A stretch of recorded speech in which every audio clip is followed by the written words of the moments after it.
예, 오늘 말씀을 보겠습니다.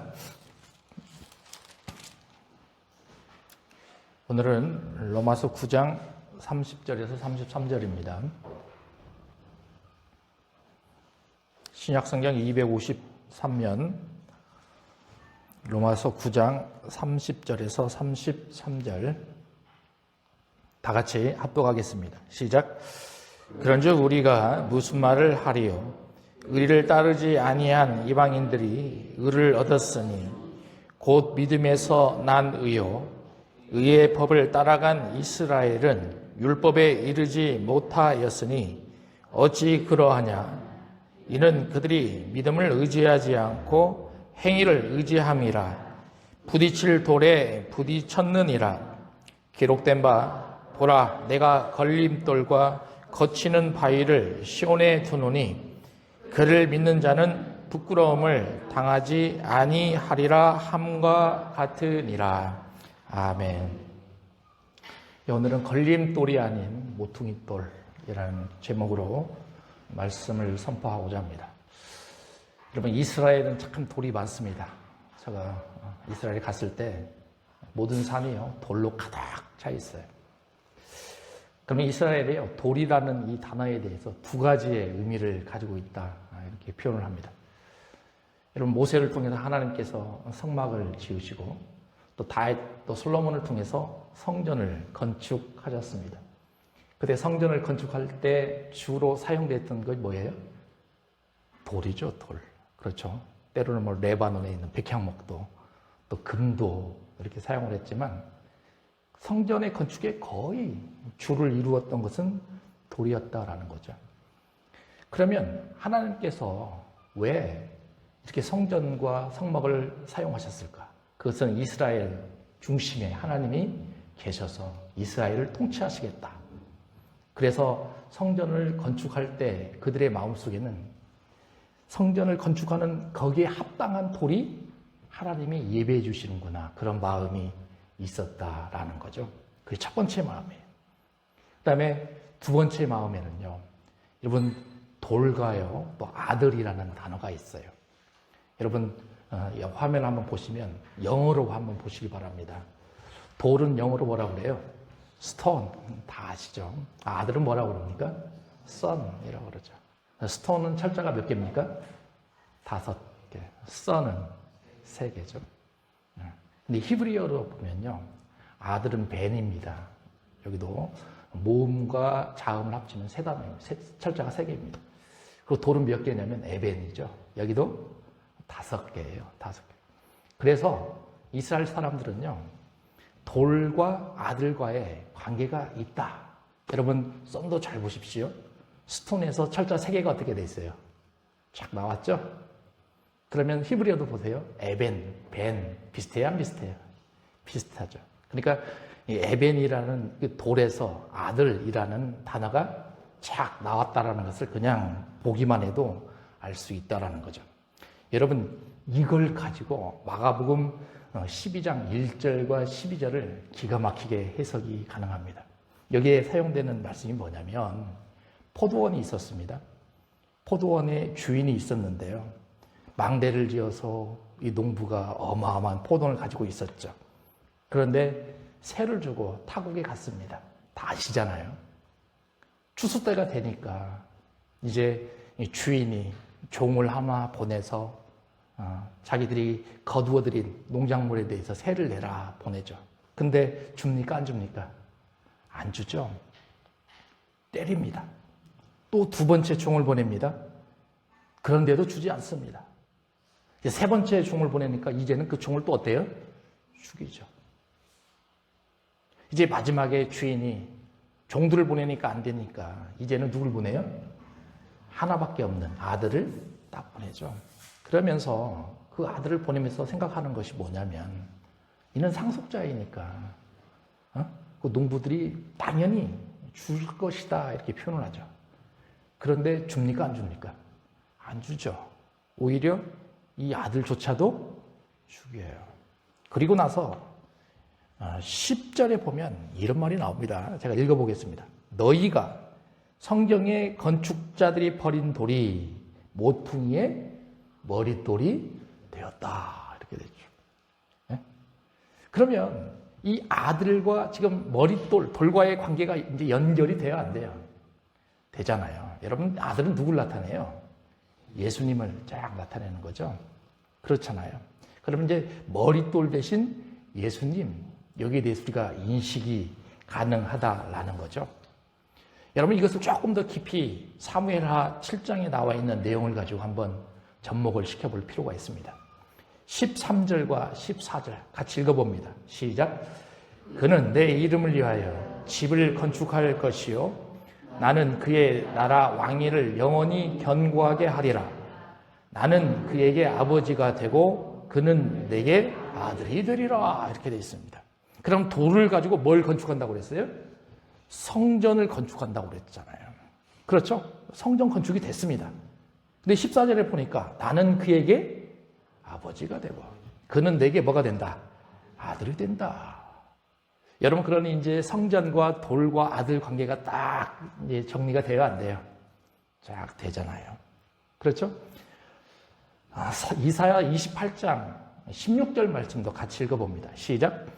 그러므로 주 여호와께서 이같이 이르시되 보라 내가 한 돌을 시온에 두어 기초를 삼았노니 곧 시험한 돌이요 귀하고 견고한 기초돌이라. 그것을 믿는 이는 다급하게 되지 아니하리로라. 이렇게 됐습니다. 여기도 돌이 몇 개가 나왔냐면 3번 등장하죠. 첫 번째는 한 돌을 시온에 두겠다. 두 번째는 시험한 돌이다. 마지막이 뭐예요? 견고한 기초돌이다. 근데 그 다음에 뭐라고 되어 있습니까? 그것을 믿는 이는. 그렇죠? 그것을 믿는 이는 어떻게 하지 마라? 다급하지 말아라. 여러분, 기독교의 정신이 여기에 있는 것 같아요. 예수 그리스도를 믿는 사람들은 서두르면 된다, 안 된다? 안 된다라는 거죠. 주님께서 역사하시는 그 순간까지 참고 인내하며 기다려야 된다라는 거예요. 여러분, 제가 오늘 본문을 말씀을 드리기 전에 왜 이렇게 장황하게 돌에 대해서 언급하느냐? 아까 제가 말씀드렸잖아요. 제목이 뭐라고 그랬어요? 걸림돌이 아닌 모퉁이돌. 예수님을 믿으며 가면서 우리는 때로는 걸림돌로 되어갈 수도 있어요. 누가요? 예수님이에요. 근데 또 때로는 예수님이 무슨 돌이 되어가요? 모퉁이돌이 되어갈 수 있다는 거죠. 여러분, 오늘 본문에 보니까 이 바울이 이 남은 자 사상에 대해서 이것을 가지고 표현을 하고 싶은 거죠. 여러분, 9장에 있는 내용을 한번 좀 깊이 생각해 보시기 바랍니다. 하나님께서 이스라엘 백성들을 모두 다 선택하지 않으시겠다고 하십니다. 남은 자만 선택하신다라고 하죠. 이스라엘 백성들은 자기네들이 약속의 자녀라고 생각했었습니다. 그렇죠? 또 자기네들을 긍휼의 그릇이다 이렇게 표현도 했었고요. 또 하나님께서 우리를 토기장이 되신 하나님께서 우리를 귀하게 쓰실 그릇으로 이렇게 표현을 하고 있었는데 이제 하나님은 마음이 바뀌신 거예요. 이스라엘이 이런 종류의 사람들이 되는 것이 아니라 이방인도 이런 사람이 된다는 거죠. 그리고 하나님의 뜻에 맞는 사람을 하나님이 선택하셔서 그들을 남은 자로 세워 가시겠다라는 거죠. 그러니 오늘날 우리도 신앙인들이요, 교회 다니면서 나는 남은 자인가? 나는 약속이 있는 자인가? 나는 하나님부터 귀하게 쓰임받는 자인가? 나는 긍휼의 자인가? 그러면 이제 오늘 마지막 모퉁이를 되실 그 예수님을 나는 믿음으로 바라보는가? 그것이 오늘 본문의 핵심이다라는 거예요. 여러분, 오늘 말씀을 쫙 들으면서 내 마음속에 계시는 그 예수님이 나는 모퉁이돌로 보시는가? 아니면 나는 걸림돌로 되는 그런 사람으로 예수님을 바라보는가? 여기에 결단할 수 있는 그런 시간이 되셔야 된다는 거죠. 여러분, 30절을 한번 보시기 바랍니다. 바울이 질문을 합니다. 뭐라고 하고 있어요? 그런즉 우리가 무슨 말을 하리요? 앞에 있는 내용들을 요약하는 거죠. 이 말의 의미는 다른 게 아니에요. 지금까지 이스라엘이 장자권을 가지고 있다고 생각했어요. 그런데 그 장자권이 이제는 누구에게도 전해지더라? 이방인에게도 전해진다라는 거죠. 그래서 우리에게도 장자권이 있다 없다? 우리에게도 장자권이 지금 있다라는 거죠. 여러분, 이것은 이스라엘 백성들이 들을 때는 핵펀치 맞는 거예요. 핵펀치. 여러분 미국에 가면 굉장히 유명한 이 권투 선수 중에 하나가 조지 퍼먼이라고 했습니다. 목사님이 되셨거든요. 근데 이 사람이 44살에 은퇴를 했는데 다시 도전을 합니다. 26세 된 마이클 무어를 상대로 45살에 핵펀치를 날려오면서 KO시켜버리는 장면이 영화에도 보면 또 현실로 나타난 이 현실이죠. 이런 핵펀치를 지금 바울이 누구에게 날려버린 거예요? 유대인들에게 날려버린 거예요. 그럼 그 내용이 뭐냐? 여러분 30절 맨 마지막에 여기 보십시오. 분명하게 나옵니다. 무슨 단어가 나옵니까? 믿음이라는 단어가 나오죠. 그러니까 너희들이 예수 그리스도를 믿음으로 바라보냐? 아니면 믿음으로 바라보지 않느냐? 여기에 관한 그 문제, 이것을 가지고 이제 하나님은 평가하시겠다라는 것입니다. 그러나 유대인들의 마음속에 항상 무슨 단어가 항상 중심에 있냐면 율법이라는 단어가 있잖아요. 그러니 얼마나 유대인들 입장에서는 이 말씀을 들었을 때 어려웠겠어요. 여러분 누가복음 7장 11절과 23절에 보면 또 예수님께서 과부의 아들을 살리신 장면이 나오거든요. 예수님이 나인성에 갑니다. 근데 나인성에 딱 들어갔을 때 많은 무리가 따라갔는데요. 그 무리 중에 죽은 아이를 딱 관에 메고 이렇게 딱 오는 장면이 나와요. 그런데 이 어머니도 과부이고 이 아들도 독자입니다. 그러니까 과부된 어머니가 아이가 죽었으니 얼마나 마음이 아팠겠어요. 그렇잖아요. 근데 예수님께서 그 관에 손을 딱 대시면서 아이를 살려 주십니다. 그리고 그 아이를 어머니에게 딱 데려다 주죠. 여러분, 그럼 그 어머니의 마음이 어떻겠어요? 말할 수 없는 기쁨으로 충만하게 된 거예요. 그러니까 주변에 있는 이 사람들이요, 그것을 보고 와, 두려워하기 시작합니다. 이분이 누구라? 하나님이 보내신 선지자이구나. 메시아라고 표현하지 않습니다. 하나님이 보내신 선지자구나. 그것을 누가 듣냐면 요한의 제자들이 듣습니다. 요한의 제자들이 다 봅니다. 그리고 나서 요한의 제자들이 요한에게 말해봅니다. 있는 그대로를 다 얘기합니다. 그러니까 요한이 그 얘기를 듣고 나서 제자들을 다시 예수님에게 딱 보내죠. 물어보라고 하는 거죠. 오실 그이가 당신이십니까? 그랬더니 예수님께서 7장 23절에 이렇게 표현을 합니다. 같이 읽어봅니다. 시작. 누구든지 나로 말미암아 실족하지 아니하는 자는 복이 있도다. 이렇게 됐어요. 여기서 실족하다, fall into sin입니다. 죄에 빠져들다라는 거죠. 나로 말미암아 죄에 빠져들게 되지 않는 사람들에게는 뭐가 있다? 복이 있다. 그런데 여기 나오는 실족하다라는 이 단어와요, 오늘 본문에 나와 있는 이 33절에 보시기 바랍니다. 거기에 보면 제가 써놨는데요, 거치는 바위가 나와요, 안 나와요? 나오죠? 이게 동일한 단어입니다. 스칸달이죠. 이렇게 되어 있어요. 거치는 바위, 실족하지 아니하면. 그러니까 너희들이 거치는 바위가 되지 아니하고 너희들이 여기 나와 있는 것처럼 실족하지 아니하게 된다면 너희들은 나를 믿음으로 바라본다라는 거죠. 그런 사람에게 주님께서 뭘 주시겠다? 복을 주시겠다. 이렇게 표현하는 거예요. 여러분, 이 말씀을 가지고 베드로전서 2장 4절과 8절에 있는 내용을 조금 더 깊이 볼 필요가 있어요. 여기에도 여러 가지 돌이 나와요. 여러분 4절과 5절을 같이 읽어봅니다. 시작. 사람에게는 버림바가 되었으나 하나님께는 택하심을 입은 보배로운 산돌이신 예수께 나아가 너희도 산돌같이 신령한 집으로 세워지고 예수 그리스도로 말미암아 하나님이 기쁘게 받으실 신령한 제사를 드릴 거룩한 제사장이 될지니라. 여기에 보면 무슨 돌이 나와요? 산돌. 그 예수님을 어떻게 표현하고 있어요? 산돌이다. 이렇게 표현하고 있죠. 그렇죠? 그리고 이 6절도 같이 읽어봅니다. 시작. 성경에 기록되었으되 보라 내가 택한 보배로운 모퉁이 돌을 시온에 두노니 그 믿는 자는 부끄러움을 당하지 아니하리라 하였으니. 자, 여기는 예수님을 무슨 돌로 표현합니까? 모퉁이 돌. 이렇게 표현하고 있죠. 그렇잖아요. 자, 그러면 산돌과 모퉁이 돌 앞에 수식어가 하나 붙어 있죠? 뭐라고 돼 있어요? 보배로움. 여러분들도 예수님을 이렇게 마음속에 두셔야 돼요. 어떻게? 보배롭게.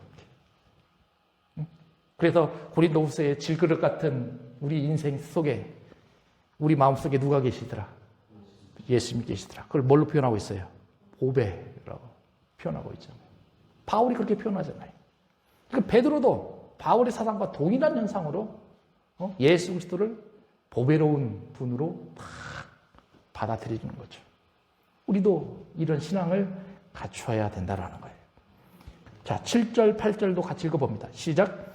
그러므로 믿는 너희에게는 보배이나 믿지 아니하는 자에게는 건축자들이 버린 그 돌이 모퉁이의 머릿돌이 되고 또한 부딪히는 돌과 걸려 넘어지게 하는 바위가 되었다 하였느니라. 그들이 말씀을 순종하지 아니하므로 넘어지라니 이는 그들을 이렇게 정하신 것이라. 그럼 여기에서 이제 돌의 종류가 또 등장이 되는데 나눠지죠. 그러니까 보배이나 믿지 아니하는 자에게는 건축자들이 버린 그 돌이 모퉁이 돌에 뭐가 되더라? 머릿돌이 되더라. 그렇죠? 아까는 모퉁이 돌이었잖아요. 그러니까 모퉁이 돌하고 머릿돌은 같아요? 달라요? 다르죠. 그리고 이제 이번에는 돌의 종류가 파란 글씨로 제가 써놨습니다. 이번에는 무슨 돌이 나와요? 부딪히는 돌이 나와요. 그 다음에 걸려 넘어지게 하는 바위. 여러분 여기에 나와 있는 이 돌은 전부 다 누구를 상징합니까? 예수 그리스도를 다 상징합니다. 그런데 누구에게는 산돌이 되는 거고 또 누구에게는 모퉁이 돌이 되는 거예요. 그러나 누구에게는 또 부딪히는 돌이 되고 어떤 사람에게는 걸려 넘어지게 하는 돌이 되는 거죠. 그러니까 바울의 입장에서 남은 자로서 선택이 되어 있는 그 사람들에게는 주님이 산돌처럼 보이는 거죠. 주님이 모퉁이처럼 보이는 거예요. 그러나 유대인들의 입장에서는 예수 그리스도가 부딪히는 돌이에요. 예수 그리스도가 걸려 넘어지게 하는 바위에 불과하다라는 거죠. 그러니 우리가 신앙생활하면서 내 중심 속에 있는 이 예수 그리스도를 믿음으로 어떻게 받아들이느냐에 대한 그 문제가 그를 어떠한 돌로 섬길 것인가에 대한 확증이 나오게 된다라는 거죠. 여러분 오늘 말씀을 들으면서 여러분들의 마음속에 계신 이 예수님을 산돌로 또 모퉁이돌로 딱 여기셨으면 좋겠어요. 그런 신앙으로 깊이 성장하셨으면 좋겠다라는 거예요. 여러분 그런데 바울은요 30절에서요 이 시제를 여기는 나오지가 않는데요. 좀 시제가 굉장히 중요합니다. 이 따르지 아니한 여기는 현재 시제로 되어 있어요. 그 다음에 얻었다 여기는 과거 시제입니다. 그럼 여기를 한번 조금 더 보십시다. 의를 따르지 아니한 그래서 현재 따르지 아니한 그러면 예수님을 믿음으로 바라본다 안 바라본다? 현재 안 바라보지 않는다 이런 걸 나타내죠.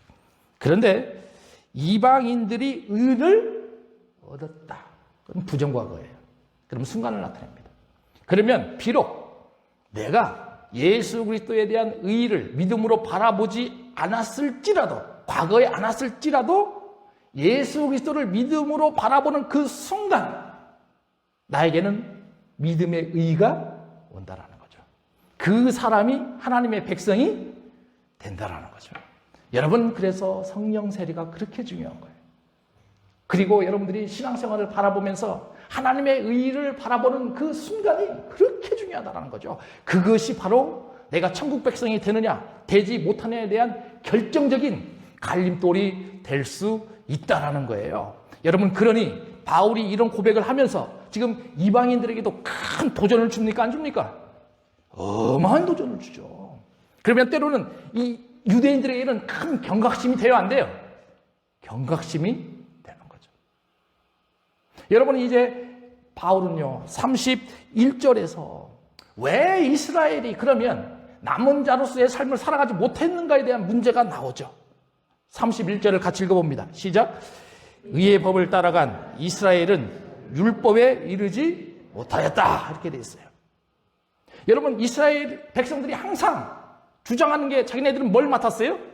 말씀을 맡았다고 생각하죠. 그래서 그들은 율법이라 한다면 율법을 잘 지키고 생활한다면 구원은 당연히 우리의 것이다 라고 생각을 했던 거죠.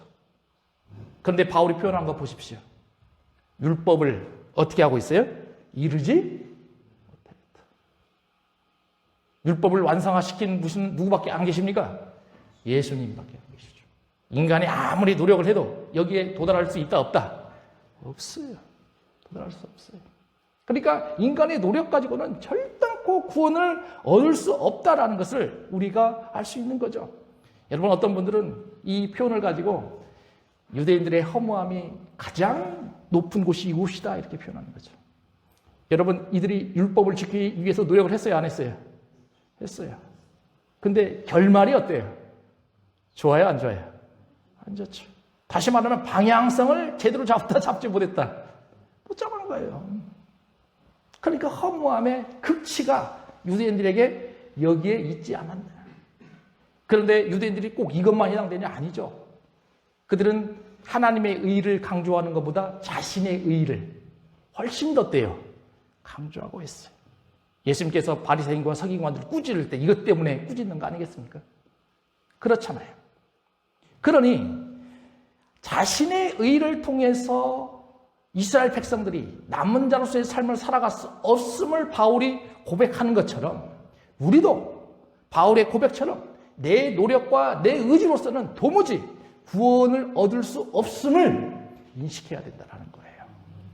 여러분, 신명기 1장 21절과 23절에 보면 재미있는 장면이 나와요. 수요일날 제가 한번 언급했었거든요. 굉장히 재미있는 장면이 나옵니다. 22절만 같이 읽어봅니다. 시작. 너희가 다 내 앞으로 나와서 말하기를 우리가 사람을 우리보다 먼저 보내어 우리를 위하여 그 땅을 정탐하고 어느 길로 올라가야 할 것과 어느 성읍으로 들어가야 할 것을 우리에게 알리게 하자 하기에. 여러분, 이 말씀은 가데스 바네아에서 12 정탐꾼을 보낸 사건을 나타내거든요. 민수기 13장 1절에는 이렇게 되어 있습니다. 여호와께서 모세에게 말씀하여 이르시되. 그러니까 이 가데스 바네아에 12 정탐꾼을 보낸 것은 누가 명령하신 거예요? 민수기에서는 하나님께서 명령하신 걸로 나와요. 그런데 여기에 22절을 잘 보면 이제는 주체가 누구로 바뀌어버렸어요? 누구예요? 우리가 바뀌었다. 우리가. 21절에도 보면 굉장히 비슷한 뉘앙스가 나옵니다. 너희의 하나님 여호와께서 이 땅을 너희 앞에 두셨은즉 너희 조상의 하나님 여호와께서 너희에게 이르신 대로. 그러니까 민수기 13장 1절하고 똑같죠. 그런데 22절에 간 순간 이제는 주어가 누구로 바뀌어버려요? 우리로 다 바뀌어버려요. 다시 말하면 내 자신의 의가 이스라엘 백성들에게 계속 어떻게 되고 있어요? 나타나고 있어요. 우리가 하자. 우리가 보내자. 우리가 그 모든 것들을 알게 하자. 이렇게 되는 거죠. 그런데 놀라운 일이 일어납니다. 23절 보니까 이건 누가 말하는 거냐? 모세가 말하는 거예요. 모세도 이 말씀에 대해서 합당하게 여깁니까? 안 합니까? 내가 그 말을 좋게 여겼는가? 모세도 인정하는 겁니다. 모세가 시내산에서 율법을 받잖아요. 십계명을 받잖아요. 그때 이스라엘 백성들이 아론에게 요구하죠. 우리가 뭘 만들자? 금송아지를 만들자. 네? 그것은 하나님은 온데간데 없고 우리를 인도할 새로운 신을 우리가 어떻게 해요? 만들자라는 거죠. 다시 말하면 우리의 의의를 계속 이스라엘 백성들은 어때요? 내세우고 있는 거죠. 그 결과 이들의 삶은 어떻게 됩니까? 약속의 땅 가나안에 들어갈 수 있어요? 뭐 없어요? 아무도 못 들어갑니다. 여러분, 이게 다른 게 아니죠. 자신의 의로 살아가는 그 순간 그들의 결말은 약속의 땅 가나안이 아니라 결국 죽음으로 가는 것밖에 안 된다. 그것을 우리에게 보여주고 있어요. 얼마나 중요한지를 우리는 알아야 된다는 거죠. 여러분, 그러면 마르다와 마리아도 한번 생각해 볼 필요가 있죠. 나사로의 누이들 아닙니까? 예? 누가복음 10장 38절 42절 여러분 너무나 잘 아시는 내용들이잖아요. 예수님이 오셨는데요. 마르다는 굉장히 어때요? 분주하고 바빠요. 근데 마리아는 예수님 발치에 앉아서 예수님께서 말씀하신 거 계속 귀로 어때요? 듣고만 있죠. 그렇잖아요. 그때 마리아가 이렇게 말합니다. 주여, 내 동생이 나 혼자 일하게 두는 것을 생각하지 아니하시나니까 그를 명하여 나를 도우라 하소서 이렇게 표현합니다. 그러니까 예수님께서 마르다의 손을 들어주는 게 아니라 누구의 손을 들어줘요? 마리아에게 손을 들어주죠. 마르다야, 마르다야, 내가 많은 일로 염려하고 근심하나 몇 가지만 하든지 혹은 한 가지만이라도 족하니라.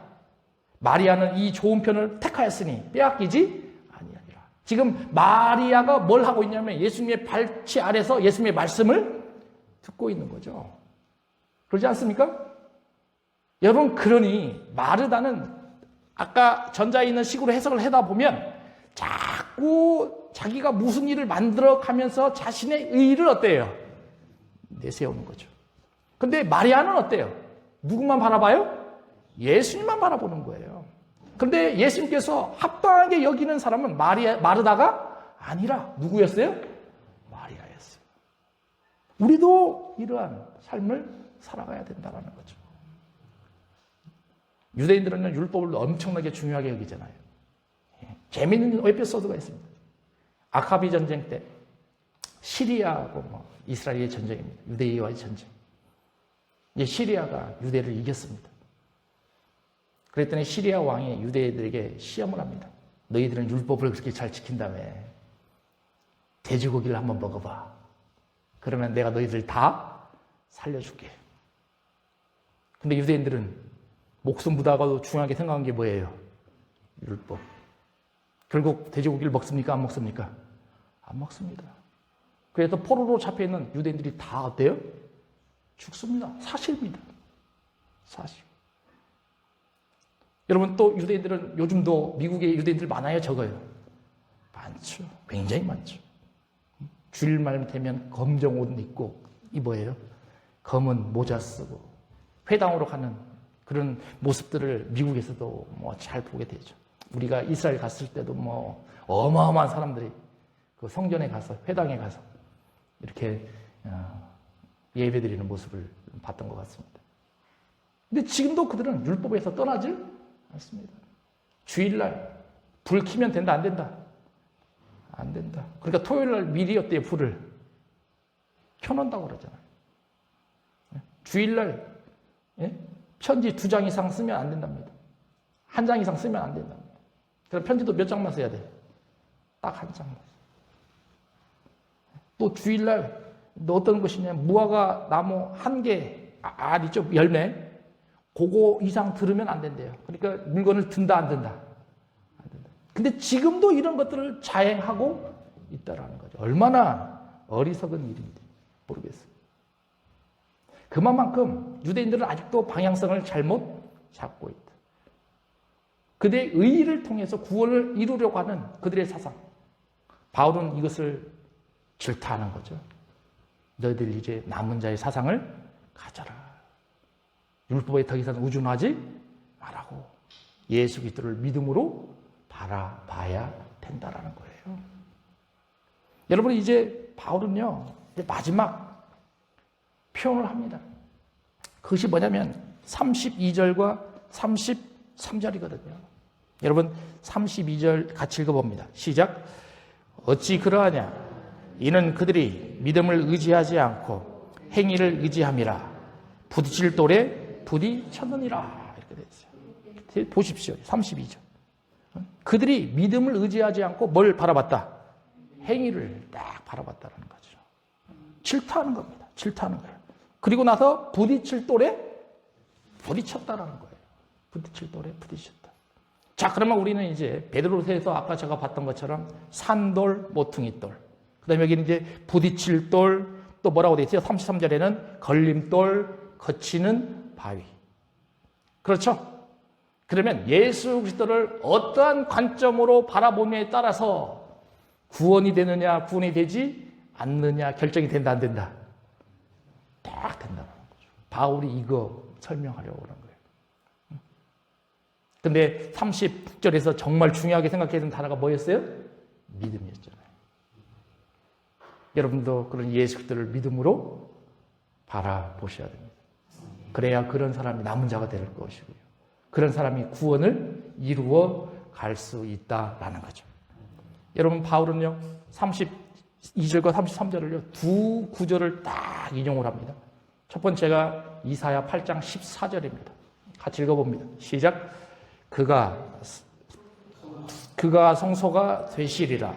그러나 이스라엘의 두 집에는 걸림돌과 걸려 넘어지는 반석이 되실 것이며 예루살렘 주민에게는 함정과 올무가 되시리라. 이게 이사야에 나온 말씀이에요. 그러면 두 집에는 걸림돌과 걸려 넘어지는 반석이 될 것이다. 여기까지 똑같잖아요. 근데 그 마지막에 보세요. 예루살렘 주민에게는 뭐가 될 것이라? 함정과 올무가 될 것이라는 거죠. 왜? 예수님을 믿음으로 바라보지 않을 때에 이런 현상들이 나타난다는 겁니다. 여러분 이제 이사야 28장 16절 두 번째입니다. 여기도 같이 읽어봅니다. 시작. 그러므로 주 여호와께서 이같이 이르시되 보라 내가 한돌을 시온에 두어 기초를 삼았노니 곧 시험한 돌이요 귀하고 견고한 기초돌이라. 그것을 믿는 이는 다급하게 되지 아니하리로라. 앞에도 언급한 것 제가 다시 한번 언급한 것. 여기 나오는 돌로 전부 누굴 가르친다? 예수 그리스도를 가르친다는 거죠. 여러분 저는 이제 여러분들에게 결단의 시간을 드리기 위해서 스가랴의 말씀을 인용을 한번 해봤습니다. 스가랴 10장 3절 6절인데요. 3절 4절 5절까지만 같이 읽어봅니다. 시작. 내가 목자들에게 노를 파라며 내가 순념소들을 벌하리라. 만군의 여호와가 그 무리 곧 유다 족속을 돌보아 그들을 전쟁의 준마와 같게 하리니 모퉁이 돌이 그에게서 말뚝이 그에게서 싸우는 활이 그에게서 권세 잡은 자가 다 일제히 그에게서 나와서 싸울 때 용사같이 거리의 진흙 중에 원수를 밟을 것이라. 여호와가 그들과 함께 한즉 그들이 싸워 말탄 자들을 부끄럽게 하리라. 아멘. 여러분 우리 인생을 살면서 얼마나 싸움에 놓여져 있습니까? 다툼에 놓여져 있습니까? 그렇잖아요. 그런데 오늘 보십시오. 내가 순념소를 어떻게 하라? 벌하시겠다. 순념소. 여기 나타나는 순념소는 다른 게 아닙니다. 여러분 스가랴서는 어떠한 때 쓴 책이냐면 성전 건축할 때 쓴 책이에요. 재건할 때. 그래서 성전 재건을 막 못하게 하는 무리가 있어요, 없어요? 있죠. 그들을 뭐라고 표현한 거예요? 순념소라고 표현한 거예요. 그러니까 다시 말하면 신앙생활하고 있는 우리들에게 방해꾼도 있어요, 없어요? 있죠. 그들을 뭐라고 표현하는 거예요? 순념소라고 표현한 거죠. 그런 순념소를 어떻게 할 것이라? 전쟁의 준마와 같이 하려. 유다 족속을 절보하. 그런데 4절에 보니까 모퉁이 돌이 그에게서 나오고 있다. 모퉁이 돌. 계속 말씀드렸죠. 모퉁이 돌. 누구를 나타내십니까? 확장시키면 예수님을 나타내죠. 하나님께서 누굴 보내주시겠다? 예수님을 보내주시겠다라는 거예요. 말뚝이 그에게서, 싸우는 활이 그에게서, 권세 잡은 자가 일제히 그에게서 나오겠다. 여러분 그러니 이 말씀을 본다면 여러분들 안에 계시는 예수님께 모든 걸 다 맡기라는 거죠. 여러분들이 싸우려고 생각하지 마시라는 겁니다. 주님의 힘을 통해서 맡기시고 그들을 그에게 의지하게 된다면 6절이 딱 결론이 되죠. 같이 읽어봅니다. 시작. 내가 유다 족속을 견고하게 하며 요셉 족속을 구원할지라. 내가 그들을 군요리 여김으로 그들이 돌아오게 하리니 됐습니다. 싸움에서 반드시 승리하게 해주시는 하나님의 일하심을 경험하게 될 것이다 하는 거죠. 여러분들이 신앙생활하면서 이 말씀을 잘 듣고 주님을 바라보셨으면 좋겠어요. 여러분 마지막으로 요한복음 11장을 한번 생각해 볼 필요가 있습니다. 나사로가 어디에 놓여져 있습니까? 무덤에 딱 놓여져 있습니다. 근데 무덤이 뭘로 딱 가려져 있어요? 돌로 딱 가려져 있어요. 그렇죠? 예수님께서 무덤에 딱 가셨는데 돌이 딱 있으니까 뭐라고 말씀하십니까? 돌을 굴려라, 치워라. 그러면서 예수님이 뭐라고 표현하시냐면 내 말을 믿으며 하나님의 영광을 볼 것이라. 돌을 어때요? 굴리면. 너희가 내 말대로 돌을 굴리면 너희가 무엇을 볼 것이라? 하나님의 영광을 딱 볼 것이라는 거죠. 그 영광은 나사로가 어떻게 된다는 거예요? 살아난다라는 거죠. 여러분, 기적 같은 일들이 나타난다라는 거예요. 여러분, 그래서 저는 말씀을 준비하면서 와, 이 모퉁이 돌을 또 예수님 앞에 또 뭐가 놓여져 있어요? 돌이 딱 놓여져 있잖아요. 근데 그 돌을 어때요? 치워라. 다시 말하면 산돌도 있고 모퉁이 돌도 있었는데 또 때로는 부딪힐 돌도 있고 걸림돌도 있고 또 뭐가 있어요? 바위가 있잖아요. 거치는 바위. 그런 거 다 어떻게 하라는 거예요? 치워버리라는 거예요. 그런 거 치워버리면 하나님께서 너에게 뭘 주실 거라?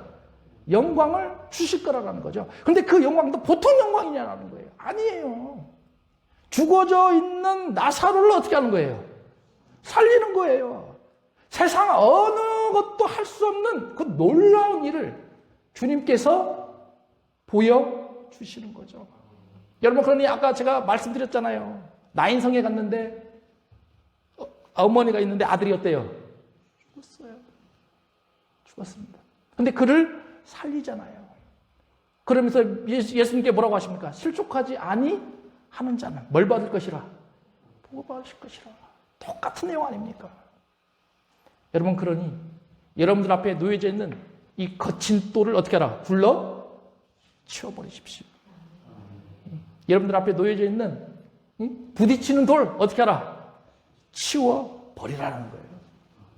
그랬을 때 주님께서 여러분들을 향한 놀라우신 축복을 전해 주실 거다라는 것입니다.